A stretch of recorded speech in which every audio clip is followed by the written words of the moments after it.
सो congratulations developer, आपने CSS complete कर लिया।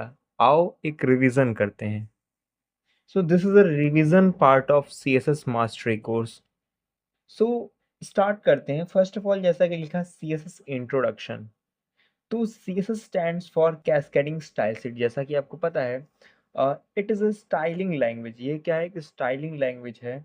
CSS describe how HTML element and media etcetera, means HTML element कैसे display होगा और मीडिया क्वेरीज कैसे चलेंगी, कैसी चीजें होंगी, ये सारी चीजें कौन डिसाइड करता है? आपका सीएसएस।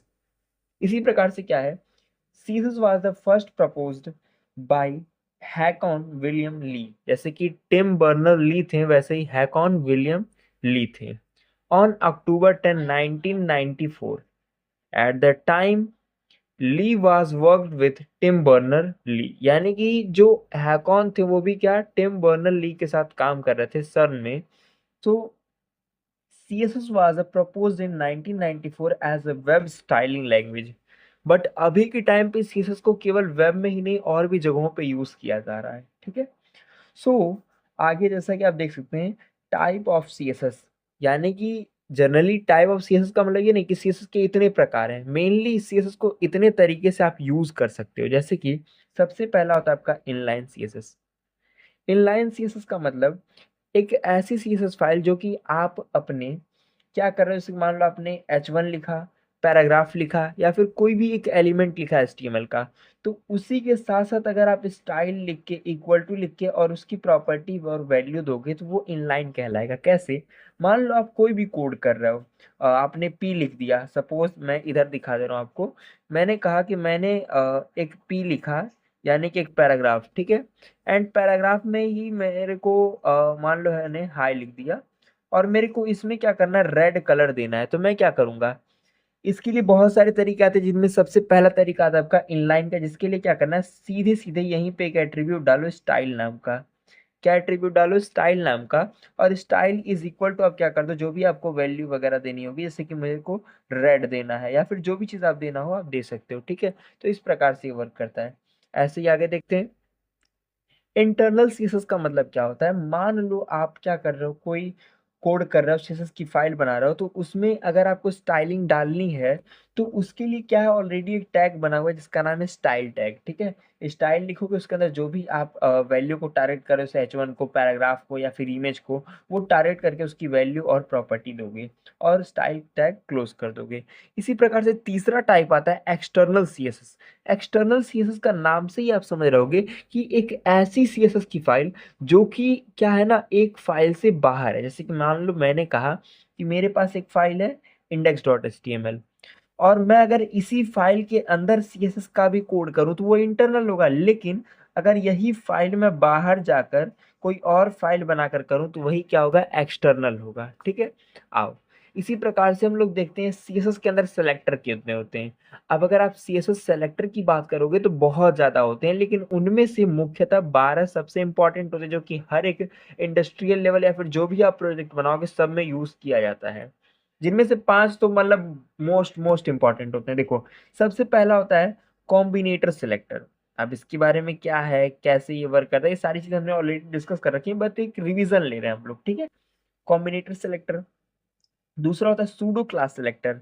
इसी प्रकार से pseudo element selector, attribute selector, simple selector, element selector, ID selector, class selector, grouping selector, universal selector, descendant selector and child selector. तो टोटल सबसे ज्यादा यूज में आने वाले यह 12 सेलेक्टर होते हैं। इसी प्रकार से अगर इनके बारे में जानना है तो आप यहाँ से पढ़ सकते हो, मैं ज्यादा नहीं बताऊंगा, आप पढ़ लो। यहाँ पे एलिमेंट सेलेक्टर क्या होता है, आईडी सेलेक्टर क्या होता है, मोटी मोटा समझ लो। एलिमेंट सेलेक्टर मतलब कोई भी एक एलिमेंट ले लो, जैसे कि पी हो गया, H1 हो गया, या फिर IMG हो गया, यही सारे क्या होते हैं, डायरेक्ट अगर आप सेलेक्ट करोगे तो एलिमेंट सेलेक्टर। आईडी सेलेक्टर कैसे, अगर मैंने एक पैराग्राफ लिया और पैराग्राफ में मैंने क्या लिखा, ID is equal to something like my ID, new ID, your ID, ये मैंने नाम दे दिया और फिर मैं उसे यूज कर रहा हूँ हैश के थ्रू, तो वही क्या होता है, आपका आईडी सेलेक्टर होता है। इसी प्रकार से आगे देखते हैं हम लोग क्लास सेलेक्टर। देखो यहाँ पे क्या आता है आपका class selector. So class selector की अगर आप बात करोगे तो क्लास सेलेक्टर आपको पता है क्या होता है कि सेम टू सेम वही चीज़ है, बस यहाँ पे डॉट से आप एक्सेस करते हो। इसी प्रकार से अगर हम ग्रुपिंग सेलेक्टर की बात करें तो उसमें क्या होता है H1 comma H2 comma H5 comma P, यानी कि जितने भी चीज़ों को आपको एक ग्रुप बना के करना है वो ग्रुपिंग सेलेक्टर में आएगा। यूनिवर्सल सेलेक्टर मतलब सबको सेलेक्ट कर लो, सब कुछ। उसके लिए क्या यूज़ करते हैं, स्टार यूज़ करते हैं। डिसेंडेंट सेलेक्टर जैसे कि मैंने कहा इसके अंदर ये है, जैसे कि मैंने कहा यूएल के अंदर EM जो है उसको आप सेलेक्ट कर लो। इसी प्रकार से चाइल्ड सेलेक्टर, अब ये क्या है, सिमिलर टू डिसेंडेंट होता है बट इसका थोड़ा सा फंक्शनैलिटी अलग होता है, ठीक है। इसी प्रकार से एट्रीब्यूट सेलेक्टर, अब एट्रीब्यूट सेलेक्टर क्या होता है, एट्रीब्यूट्स को सेलेक्ट करता है। जैसे कि मैंने लिखा इनपुट टाइप, मैंने क्या लिखा, इनपुट टाइप, और उसके बाद उसका कलर की वैल्यू या फिर जो भी चीज़ आप देना चाहो। इसी प्रकार से कुछ रूल्स वगैरह होते हैं जो आपको फॉलो करने होते हैं इनके, ठीक है। आइए इसी साथ साथ और भी चीज़ों को हम लोग देखते हैं, जैसे कि कलर क्या होते हैं इसमें। अब कलर आप डेली लाइफ में भी जानते हो क्या होता है, इसमें भी सेम चीज़ है, बस डिफरेंस क्या होता है, कलर की वैल्यूज जो उसमें होती हैं वो थोड़ी सी डिफरेंट होती हैं। इसी प्रकार से साइजिंग का कुछ गेम होता है, जैसे कि साइज जो आप दोगे, जैसे मान लो एक इमेज ले लिए तो वो कितना जगह लेगा, कैसे लेगा, ये सारी चीज़ें हम लोग साइजिंग में पढ़े हैं। जैसे कि बॉर्डर का मान लो मैंने हाइट दिया 30%, विड्थ दे दिया 75 पिक्सल, ऐसे बहुत सारी चीज़ें हैं। उसी प्रकार से पोजीशन, अब मान लो मेरा ये पेंसिल है, अब पेंसिल को मैं कह रहा हूँ टॉप पे रखा, बॉटम पे रखा, लेफ्ट रखा, राइट रखा, ये सारी चीज़ें क्या हैं, आपकी आती हैं पोजीशन में। अब जैसे कि मान लो वेबसाइट आप चला रहे हो तो आपने तमाम कंटेंट को देखा होगा, तो कौन सा कंटेंट कहाँ पर होगा ये कौन डिसाइड करता है, आपका पोजीशन डिसाइड करता है। अब इसमें बहुत सारी चीज़ें आती हैं, जैसे कि स्टैटिक हो गया, रिलेटिव हो गया, फिक्स हो गया, स्टिकी होगा, बहुत सारी चीज़ें। अलाइनमेंट भी हम लोग पढ़ते हैं ताकि किसी चीज़ को अलाइन कर सकें, यानी कि लेफ्ट राइट सेंटर, ये सारी चीज़ें। उसी प्रकार से टेक्स्ट का फॉन्ट का आउटलाइन वगैरह करना हो तो वो भी हमने देख रखा है। और क्या हमने देखा है, सेट टेक्स्ट कलर वगैरह, जिसके थ्रू आप क्या कर सकते हो, किसी भी टेक्स्ट का कलर सेट कर सकते हो। हमने टेक्स्ट का डायरेक्शन देखा कि आप किसी टेक्स्ट को किस प्रकार से उसे शो करा सकते हो, उनमें गैप्स दे सकते हो, उसमें बहुत सारी चीज़ें आप परफॉर्म कर सकते हो। तो ये सारी चीज़ें हमने देख रखी हैं। इसी प्रकार से हमने क्या क्या देखा है, और देखो हमने देखा है text decoration and so many things.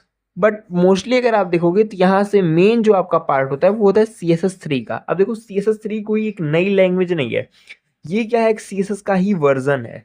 Version बोले तो जैसे कि हर चीज़ का एक वर्जन होता है ना, कि फ़ोन अपडेट हो गया, प्ले स्टोर में ये सारी चीज़ें अपडेट हो गई तो नया वर्ज़न आया, नया वर्ज़न। उसी प्रकार से CSS क्या हुआ, एक नए वर्ज़न में आया, CSS1 आया, CSS2 आया, उसी प्रकार से CSS3 आया। तो आप कहोगे CSS2 क्यों नहीं उतना फेमस है जहाँ की CSS3 है। रीज़न है इसके, कुछ देखते हैं। जैसे कि अगर आप देखोगे तो ये क्या है, एक इवोल्यूशन है किसका, कैस्केडिंग स्टाइल शीट का। इसी प्रकार से अगर आप इसमें देखोगे मोस्टली क्यों इतना फेमस है, तो सबसे पहला तो आपका आता है टेक्स्ट इफेक्ट का। इसमें बहुत ऑसम टेक्स्ट इफेक्ट्स हैं, जैसे कि टेक्स्ट शैडो हो गया। अगर मान लो आप कोई भी चीज़ लिख रहे हो उसके पीछे टेक्स्ट के शैडो लगाना हो, वर्ड को रैप करना हो आपस में, तो ऐसे तमाम प्रॉपर्टीज़ को ये अपने अंदर रखा हुआ है, इस कारण ये एक फेमस है। इसी प्रकार से इसमें बहुत सारे फॉन्ट्स ऐड हुए थे, जिन फॉन्ट्स के कारण भी ये फेमस माना जाता है। और भी चीज़ें हैं, जैसे कि अगर आप देखोगे तो एनिमेशन, सबसे इंपॉर्टेंट चीज़ एनिमेशन आया है इसमें। क्या है, एनिमेशन। तो एनिमेशन अब क्या कर सकता है, आपकी वेबसाइट को एक अलग लेवल पे पहुंचा देता है। इसी प्रकार से ट्रांजिशंस वगैरह आए थे। जो भी चीज़ें हैं मैं ऐसे ही बता दे रहा हूँ, आप यहाँ पे नोट्स मैंने आपको बना के दे दिया है, आप इसे पढ़ सकते हो। इसका PDF फॉर्मेट में मिल जाएगा, व्हाट्सएप ग्रुप ज्वाइन कर लो, ठीक है। एंड ट्रांजिशन की मैं बात कर रहा था, तो ट्रांजिशन क्या होता है, स्मूथनेस लाता है। जैसे मान लो ये पेंसिल है, मैंने फेंक दिया, स्मूथनेस से नहीं गया। अब मान लो मैंने यही पेंसिल स्मूथनेस से फेंका, जैसे मान लो ये देखो, तो यही क्या है, स्मूथनेस कौन ला रहा है, ट्रांजिशन ला रहा है, ठीक है।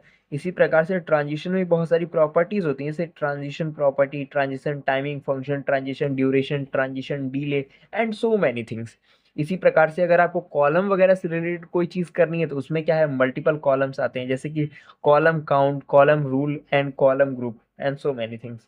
इसी प्रकार से बैकग्राउंड्स की प्रॉपर्टी हमने देखी, जो कि क्या करता है, बैकग्राउंड का ओरिजिन, बैकग्राउंड का बॉर्डर बॉक्स करना हो या फिर कंटेंट बॉक्स करना हो, या फिर किस प्रकार से आप किसी इमेज को सेट कर सकते हो, बैकग्राउंड सेट कर सकते हो, ये सारी चीज़ें हमने देखी हैं। इसी प्रकार से हमने बॉर्डर्स देखा है। क्या देखा है, बॉर्डर। तो बॉर्डर क्या करता है, किसी भी चीज़ के पीछे बॉर्डर लगाने का काम करता है। जैसे कि मान लो आप कोई भी चीज़ बना रहे हो, इन केस मान लो आपने यही लिखा, मैं इसके पीछे अगर बॉर्डर लगा दूँ तो ये देखने में सुंदर लगेगा ना। तो उसी प्रकार से बॉर्डर बनाने के लिए हमारे सीएसएस के अंदर बहुत सारी प्रॉपर्टीज़ होती हैं। इसी प्रकार से हमने यूज़र इंटरफेसेस को देखा, जिनमें आपने क्या देखा कि 1 रिसाइज़, 2 बॉक्सिंग या फिर 3 आउटलाइन ऑफसेट्स क्या होते हैं। हमने 2D ट्रांसफॉर्मेशन इसमें देखा कि आप कैसे किसी चीज़ को ट्रांसफॉर्म कर सकते हो। ट्रांसफॉर्म मतलब इधर से उधर चेंज करना, जैसे कि ट्रांसलेट होता है, रोटेट होता है, स्केल होता है, स्क्यू होता है एंड सो मैनी थिंग्स। इसी प्रकार से हमने क्या और चीज़ें देखा, राउंडेड कॉर्नर, यानी कि आपने कॉर्नर्स तो देखे लेकिन उनको जब राउंडेड बनाने की बात आती है तो वो CSS3 बहुत ईजिली कर देता है, ठीक है। इसी प्रकार से क्या आता है आपका बॉर्डर इमेजेस। अब बॉर्डर इमेजेस की बात करोगे तो आप इमेजेस के ऊपर भी बहुत सुंदर बॉर्डर लगा के उसे अट्रैक्टिव बना सकते हो। इसी प्रकार से मल्टीपल बैकग्राउंड्स का भी आप यूज़ कर सकते हो। जैसे कि आपने एक एग्जांपल लिया और उसमें बैकग्राउंड इमेज को सेट करके आपने उसकी पोजीशन सेट कर दी कि तुम राइट पे रहोगे, तुम लेफ्ट पे रहोगे, ऐसे सब बहुत सारी चीज़ें हैं, ठीक है। एंड कलर्स तो आपने देखा ही, जिसमें से आपने कलर की अगर मैं वैल्यू की बात करूँ तो बहुत सारा मिलता है। जैसे कि टोटल अगर मैं बात करूँ तो 140 से ज़्यादा कलर सपोर्ट करते हैं सीएसएस के अंदर, ठीक है। तो इनको रिप्रेजेंट करने का तरीका होता है नेम के थ्रू, हेक्सा वैल्यूज के थ्रू, आरजीबी के थ्रू, आरजीबीए के थ्रू, एचएसएल के थ्रू, एचएसएलए के through and so many things. इनमें से सबसे इंपॉर्टेंट होता है आरजीबीए का यूज़ करो, आरजीबी का यूज़ करो, ठीक है। तो इसमें होता है क्या है, जैसे कि आर का मतलब red, green, blue and alpha. Alpha मतलब ओपेसिटी, ओपेसिटी मतलब कितना चटक दिखेगा, कितना ब्राइट दिखेगा आपके स्क्रीन पे, ठीक है। उसी प्रकार से कलर कीवर्ड्स होते हैं कुछ, ट्रांसपेरेंट, करेंट कलर, इनहेरिट वगैरह वगैरह, ठीक है। इसी प्रकार से हम लोग देखते हैं ग्रेडियंट्स वगैरह। अब ग्रेडियंट्स क्या होता है ये आपको पता है कि जैसे कि मान लो ये हमारा पेंसिल है तो ये दो क्या है, कलर्स हैं, एक ऑरेंज और एक ग्रीन है। ये ग्रेडियंट नहीं है, लेकिन अगर इसमें शेड हो, मतलब ऑरेंज हो, फिर हल्का हल्का डल हो, पीला सब आए, फिर धानी कलर सा हो, फिर धीरे धीरे हरा हो, मतलब एक शेड में आए, तो यही ग्रेडियंट कहलाता है, ठीक है। तो ग्रेडियंट भी अपने 3 प्रकार के होते हैं, लीनियर होता है, रेडियल होता है, कोनिक होता है, ठीक है। तो उसी प्रकार से हमने देखा शैडो इफेक्ट भी कुछ होते हैं। शैडो इफेक्ट मतलब टेक्स्ट शैडो हो गया, बॉक्स शैडो हो गया, ड्रॉप शैडो हो गया एंड सो मेनी थिंग्स।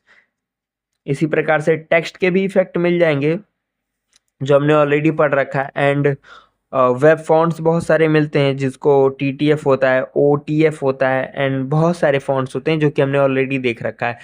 फिर भी अगर इन सारी चीज़ों में से किसी भी टॉपिक पर आपको कोई डाउट है, कोई क्वेरी है, कोई क्वेश्चन है, तो आप इंस्टाग्राम पे मेरे को DM कर सकते हैं, ठीक है। इसी प्रकार से हमने देखा 2D ट्रांसफॉर्मेशन, जो कि सॉरी सॉरी डबल बार आ गया, एक बार हमने ऑलरेडी लिख रखा है, sorry. 3D transformation. 3D transformation में क्या आता है, 3D चीज़ों को मूव कराया जाता है। इसमें भी रोटेट आता है, स्क्यू आता है एंड सो मेनी थिंग्स आते हैं। इसी प्रकार से कुछ फंक्शंस होते हैं, जैसे कि ईज होता है, लीनियर होता है, ease in out and so many thing. इनका मतलब क्या है, मान लो ये पेंसिल है, मैं इसको लीनियर का मतलब क्या है, एक स्पीड से इसे लेके यहाँ से यहाँ कर रहा हूँ। ईज का मतलब क्या होता है, ये है इज इन, यानी कि जैसे ही यहाँ पे आया देखो स्लो हो गया। इज आउट, एक समानांतर हुआ, फिर आउट तेज हो गया। तो ये क्या है, इस प्रकार से बहुत सारे फंक्शन होते हैं, जब आप इन्हें यूज करोगे अपने प्रोग्राम में तो आपको धीरे धीरे समझ में आएगा ये फंक्शंस कैसे बिहेव करते हैं, ठीक है। इसी प्रकार से एनिमेशंस आपने पढ़ा बहुत अच्छे से। एनिमेशन में आपने बहुत सारी चीज़ें बनाई और आप बना सकते हो और भी चीज़ों को, जैसे कि एनिमेशन आपके वेबसाइट को एक कह लो नेक्स्ट लेवल पे ले जाता है। उसी प्रकार से क्या है, animation in CSS allow HTML element to using JavaScript and Flush and so many things। की फ्रेम्स का एग्जांपल था अपने पास। की फ्रेम्स में क्या होता था, आप कोई भी एक सेलेक्टर लेते थे और उसमें की फ्रेम लिख के अपने एनिमेशन का नाम लिख के कर्ली ब्रैकेट्स के अंदर जो भी पास करते थे वही चीज़ वहाँ पे डिस्प्ले होती थी। यहाँ पे आपकी दो चीज़ें चलती थी, क्या बोलते हैं, परसेंटेज में, जैसे कि जब 0% पे हो तब ये चीज़ हो, 10% हो तो ये चीज़ हो एंड सो मैनी थिंग्स, ठीक है। इसी प्रकार से इसमें भी कुछ फंक्शंस होते हैं, जैसे कि नॉर्मल हो गया, reverse, alternate, alternate reverse, ease, linear and so many things. Tool tips, tool tips क्या होते हैं, जैसा कि आपको पता है कि कोई भी आप वेबसाइट विजिट करते हो तो उसमें क्या होता है, बहुत सारे मेन्यूज होते हैं। अब जैसे ही आप उस पर क्लिक करते हो तो वहाँ पे एक ऑप्शन आता है होवर करके कि भैया इसका मतलब ये है, इसका मतलब ये है, तो वो कहाँ से आता है, टूल टिप से आता है। इसी प्रकार से क्या होता है, टूल टिप के कुछ एग्जांपल्स भी मैंने दे रखे हैं। देखो जैसे कि यहाँ पे क्या है, टेक्स्ट अलाइन हो गया, टूल टिप पे होवर कर रहा है कोई तो ये चीज़ हो जाए, टूल टिप के होवर के टेक्स्ट पे अगर करना हो तो ये हो जाए। ऐसी बहुत सारी चीज़ें हैं। स्टाइलिंग इमेजेस को अगर हम देखेंगे तो आप इमेज को स्टाइल कर सकते हो, बहुत सारी चीज़ें देखिए। हाँ, the one of the most important thing which is the image reflection, बहुत यूज़ किया जाता है इधर उधर वेबसाइटों में। अब रिफ्लेक्शन क्या होता है, जैसे मान लो मैंने कहा मे बी मान लो ये मेरी पेंसिल है ना? तो पेंसिल यहाँ पे है, तो ये क्या है, इसका ओरिजिनल पार्ट है, लेकिन इसका रिफ्लेक्शन क्या है, ये जो यहाँ पे इतना बड़ा दिख रहा है, ये क्या है, इसका रिफ्लेक्शन है। तो इसी प्रकार से अगर आपको अपनी वेबसाइट में किसी कंटेंट को रिफ्लेक्ट कराते हुए दिखाना है, तो वो कैसे दिखाओगे? उसके लिए यही पार्ट होता है इमेज रिफ्लेक्शन का, ठीक है? तो इसके लिए करना क्या है, simple stuff, hyphen WebKit box reflect, और उसके बाद आपको क्या करना रहता है, सिंपल सा जगह देना रहता है कि लेफ्ट में, राइट में, टॉप में, कहाँ पर करना और कितनी दूरी पे करना। ये दो चीजें देकर आप इसे करा सकते हो। इसी प्रकार से आगे देखते हैं। हमने फिर देखा था ऑब्जेक्ट फिट की प्रॉपर्टी। अब ऑब्जेक्ट फिट की प्रॉपर्टी क्या कहता है अपना, कि कोई भी ऑब्जेक्ट किस प्रकार से फिट होगा, कहाँ पर सेट होगा, ये सारी चीजें हम लोग कहाँ देखे थे, ऑब्जेक्ट फिट की प्रॉपर्टी में। ठीक है, एंड उसी प्रकार से पोजीशन की प्रॉपर्टी होती है ऑब्जेक्ट्स में, जो भी कि जैसे कि मान लो आप कोई भी इमेज सेट कर रहे हो तो उसका पोजीशन क्या होगा, कहाँ पर उसे हम फिट करेंगे। ये भी पोजीशन और ऑब्जेक्ट फिट की प्रॉपर्टी लगभग आपस में वर्क करती है, ठीक है। एक और चीज़ आता है, जैसे कि आपने कॉन्सेप्ट देखा है मास्किंग का। अब मास्किंग का मतलब क्या होता है, दो अलग अलग इमेजेस, दो अलग अलग बैकग्राउंड्स को आपस में मर्ज करके एक बैकग्राउंड बनाना, वही मास्किंग के अंदर आता है। समझ में आया? जैसे कि आपने देखा होगा किसी किसी साइट में कि एक नाम लिखा हुआ है, एक इमेज है अलग से ही स्ट्रक्चर का, और उसके अंदर कोई चीज़ चल रही है। जैसे मान लो मेरा पोर्टफोलियो वेबसाइट पे चले जाओ आप, तो वहाँ पे जहाँ पे शो करता है आर्यन मौर्य, अब आर्यन मौर्य के अगर आप पीछे नोटिस करोगे तो बाइनरी नंबर्स चलते हैं। वो कैसे मैंने किया है, with the help of masking. Masking एक ऐसा कॉन्सेप्ट है जिसकी हेल्प से ये चीज़ आप बहुत इजीली कर सकते हो, ठीक है। अब देखो, इसको करने के लिए एक एग्जांपल मैंने दिया, मास्क लिखा, वेबकिट मास्क इमेज। अब आपने यूआरएल पास करना है जिस भी इमेज को आपको मास्क करना है, सिंपल स्टफ। उसके बाद क्या करना है आपको, मास्क रिपीट को नो रिपीट करके छोड़ देना है। उसके बाद क्या होगा, ये ऑटोमेटिक उसके साथ मास्क हो जाएगा। आप चाहो तो कुछ स्पेसिफिक डिज़ाइन के साथ भी कर सकते हो, जैसे कि मैंने कहा एक एसवीजी, यानी कि एक एसवीजी ग्राफ बनाया जिसमें मैंने मास्क लिया, आईडी दे दिया, पॉलीगॉन बना रहा हूँ, और उसी पॉलीगॉन को मैं मास्क कर रहा हूँ, तो मैं उसके थ्रू इसे मिक्स करके मास्क कर सकता हूँ। बटन्स भी हमने देखे थे बहुत सारे, जैसे कि बहुत सारे प्रकार के बटन होते हैं, उन सभी बटन्स को हम कैसे क्रिएट कर सकते हैं, कैसे यूज़ कर सकते हैं, ये सारी चीज़ें हमने देखी। ऐसे ही अगर मैं बात करूँ पेजिनेशन का, क्या पेजिनेशन, ये आपने बहुत देखा होगा साइटों में, जैसे कि आप गूगल पे ही चले जाओ, तो जैसे ही एक पेज खत्म होगा तो वहाँ पे शो करता है दूसरा, फिर तीसरा, फिर चौथा। वो कैसे बनाते हैं, वो हमने देखा था पेजिनेशन में। अब पेजिनेशन बनाना भी बहुत ईजी है, इसके स्टाइलिंग का पार्ट उतना डिफिकल्ट नहीं होता है। आपको डिस्प्ले इनलाइन ब्लॉक करना है, और जो भी आप है कलर वगैरह सेट करो, उसकी पोजिशन वगैरह सेट करो, एंड तमाम चीज़ें आप खुद से भी कर सकते हो, ठीक है। एंड आगे इसी प्रकार से मल्टीपल कॉलम्स भी आप क्रिएट कर सकते हो, ढेर सारे कॉलम्स को आपस में मिक्स करना, एक साथ यूज करना, एंड सो मैनी थिंग्स। इसी प्रकार से हमने कुछ यूजर इंटरफेसेस को इसमें देखा था CSS3 में, जिसमें से आपका आता है रीसाइजिंग, हॉरिजॉन्टल करना चाहते हो, ओवरफ्लो आप ऑटो करना चाहते हो, या फिर क्या करना चाहते हो, बताओ। इसी प्रकार से वेरिएबल का हमने कॉन्सेप्ट देखा इसके अंदर। अब वेरिएबल क्या होते हैं, जैसे कि अदर लैंग्वेजेस में वेरिएबल्स होते हैं, डेटा को स्टोर करके आपका काम आसान बना देते हैं। उसी प्रकार से आपके CSS के अंदर भी वेरिएबल होता है, जो कि क्या करता है, बहुत सारी वैल्यूज़ को, उनकी प्रॉपर्टी वैल्यूज़ को स्टोर करके आपके काम को और जल्दी और आसान बना देता है, ठीक है। इसी प्रकार से क्या आता है, अगर आप इनके एग्जाम्पल्स की बात करोगे, तो मान लो मैंने एक बॉडी लिया, बीजी कलर नॉर्मली लिया, एंड सो मैनी चीज़ें मैंने लिखी। तो ये मेरा यहाँ से लेके यहाँ तक का जो कोड है ये अच्छा नहीं है, लंबा कोड है। इसको छोटा करने के लिए मैंने क्या किया, colon root hyphen hyphen blue, मैंने एक वेरिएबल बनाया जिसमें मैंने वैल्यू पास कर दी ये, ऐसे मैंने वाइट बनाया और उसमें वैल्यू पास कर दी है, और मैंने क्या किया वही इसमें लिख दिया। अब जब जब मुझे ब्लू कलर चाहिए होगा तो मैं ये वैल्यू ना लिखकर डायरेक्ट ये वैल्यू लिखूंगा तो मेरा यही चीज़ शो करेगा। तो कहोगे इससे फ़ायदा क्या हुआ, फ़ायदा ये हुआ डायनेमिकली अगर मुझे कल को ब्लू की वैल्यू ना देकर रेड की वैल्यू देनी हो या फिर कोई और वैल्यू देनी हो तो मुझे हर जगह जहाँ जहाँ वो लिखा होगा उसको रिमूव करके फिर इसे लिखना पड़ेगा, मेरे लिए हेडेक रहेगा। तो इसीलिए हम लोग वेरिएबल यूज करते हैं। ठीक है, आगे देखते हैं। इसके बाद हमने क्या देखा था, ओवरराइडिंग ए वेरिएबल। क्या, ओवरराइडिंग ए वेरिएबल, एक वेरिएबल को आप ओवरराइड कैसे कर सकते हो, इसको करने का तरीका बहुत आसान है। सिंपल से क्या करना है, आपको कोई भी वेरिएबल लेना है, जैसे मान लो मैंने ब्लू लिया और वाइट लिया। अब मुझे एक नए वेरिएबल के थ्रू इसे ओवरराइड करना होगा तो मैं सिंपली कुछ नहीं करूँगा, मैंने बैकग्राउंड कलर दिया, वही पुराना चीज़ है, वही पुराना है। नया क्या आ रहा है, आपने कलर लिया, वेरिएबल ब्लू बनाया एंड बैकग्राउंड कलर वाइट में पैडिंग ये ले लिया। अब जैसे कि मान लो मेरे को ओवरराइड करना था तो मैंने देखा कि रूट में मेरा बना हुआ ब्लू कलर ये, अब मैं बटन एक बना रहा हूँ उसमें ब्लू कलर की वैल्यू मैंने डाल दी ये। तो अब क्या होगा, जब भी ये इसे कैच करेगा तो ये इस वाले ब्लू को लिखेगा ना कि इस वाले ब्लू को। समझ में आ रहा है, जैसे कि हुआ क्या, नया जब एक बार और आपने ब्लू बना दिया इस ब्लॉक में तो इस ब्लॉक में जब भी ब्लू का नाम आएगा तो वो ये वाली वैल्यू ना लेकर ये वाली वैल्यू लेगा। इसी प्रकार से बहुत सारी चीज़ें हमने और देखी, जैसे कि चेंजिंग जावास्क्रिप्ट में मीडिया क्वेरीज क्या होती हैं, आओ ये देखते हैं। The most important thing, media queries की अगर आप बात करोगे, एक सेकंड, ये वेरिएबल्स के अंदर वाला ये नहीं, हाँ आगे हमारा मीडिया क्वेरी है मेन। अभी हम ये देखते हैं बॉक्स साइजिंग क्या होता है। बॉक्स साइजिंग का मतलब होता है कोई भी कंटेंट किस प्रकार से डिस्प्ले होगा, कितना एरिया लेगा, कैसे ये वर्क करेगा। अब अगर आप बात करोगे बॉक्स साइजिंग की तो एक तरीके से समझ लो बॉक्स साइजिंग में कुछ मेजर कंपोनेंट्स आते हैं, जैसे कि पैडिंग हो गया, मार्जिन हो गया, बॉर्डर हो गया एंड कंटेंट हो गया। इन्हीं सारी चीज़ों को मिलाकर आपका बनता है बॉक्स साइजिंग।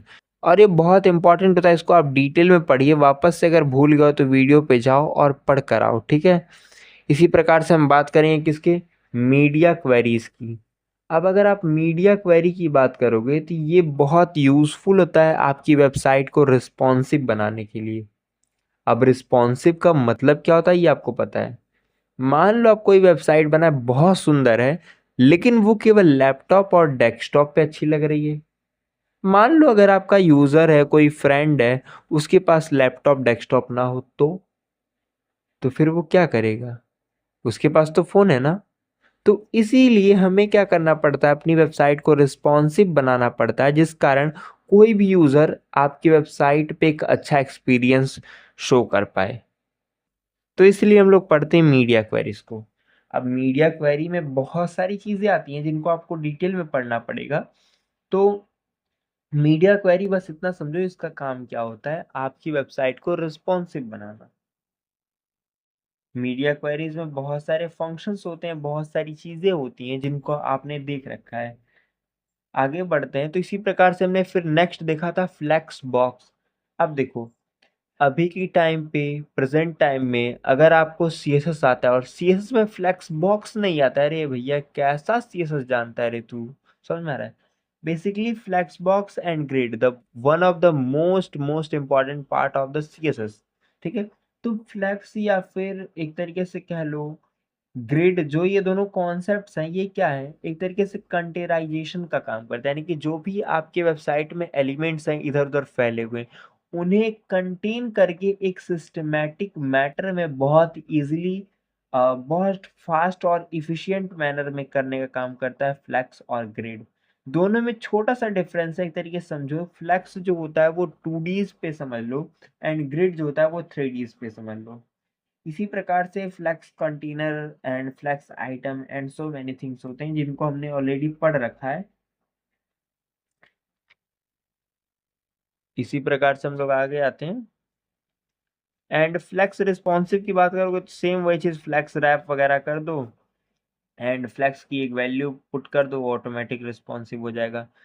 इसी प्रकार से रिस्पॉन्सिव वेब डिज़ाइन में क्या आता है देखो, रिस्पॉन्सिव वेब डिज़ाइन में आप यही चीज़ पढ़ते हो कि कौन सा एलिमेंट कैसे मैटर करेगा, कैसे वो बिहेव करेगा ताकि आपकी वेबसाइट रिस्पॉन्सिव हो।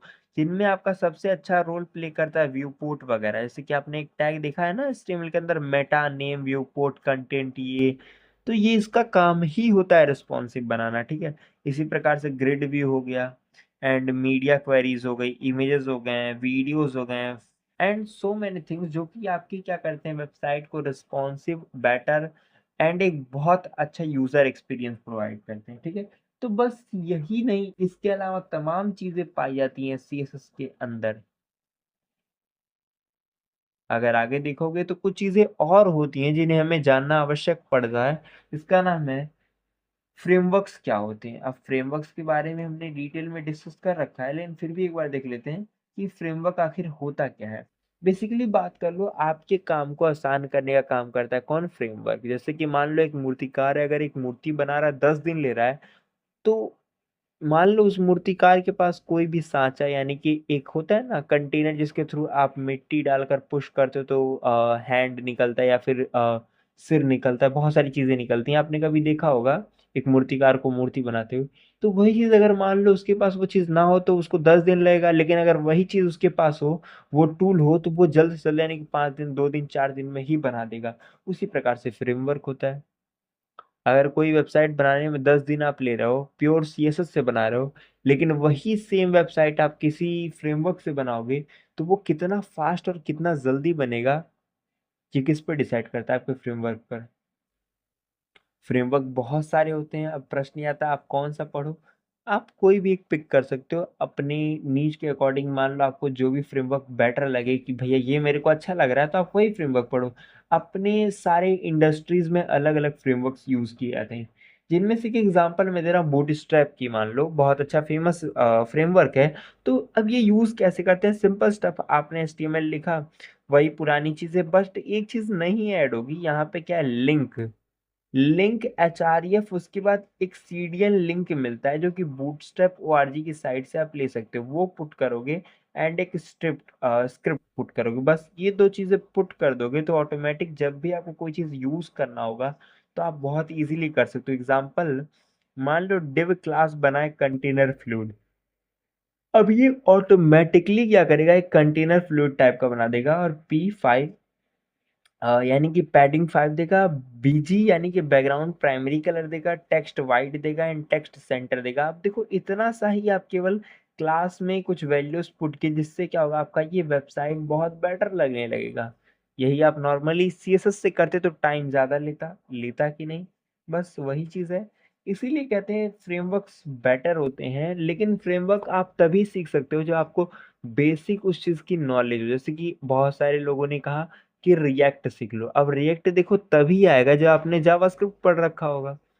अगर आपने जावास्क्रिप्ट पढ़ा ही नहीं तो आप रिएक्ट नहीं सीख सकते हो। उसी प्रकार से CSS जब बहुत अच्छा आपका हो जाएगा तो आप कोई भी फ्रेमवर्क सीख सकते हो, चाहे वो आपका बूटस्ट्रैप हो, W3 CSS हो, टेलविंड CSS हो, या फिर फ्लेमर हो, या फिर कोई भी टूल आप सीख सकते हो। बाकी यही चीज़ थी जो मैंने बतानी थी। एंड बाकी अगर कोई डाउट रहा हो तो आप टेलीग्राम पे, सॉरी टेलीग्राम कह रहा हूँ, इंस्टाग्राम पे आप मेरे को मैसेज कर सकते हैं, AMSRHub01, क्या @AMSRHUB01। एंड चैनल पे नए हैं तो सब्सक्राइब करें, लाइक करें, शेयर करें एंड फॉलो करें। बाकी मिलते हैं नेक्स्ट वीडियो में, तब तक के लिए keep learning and keep exploring. Bye bye.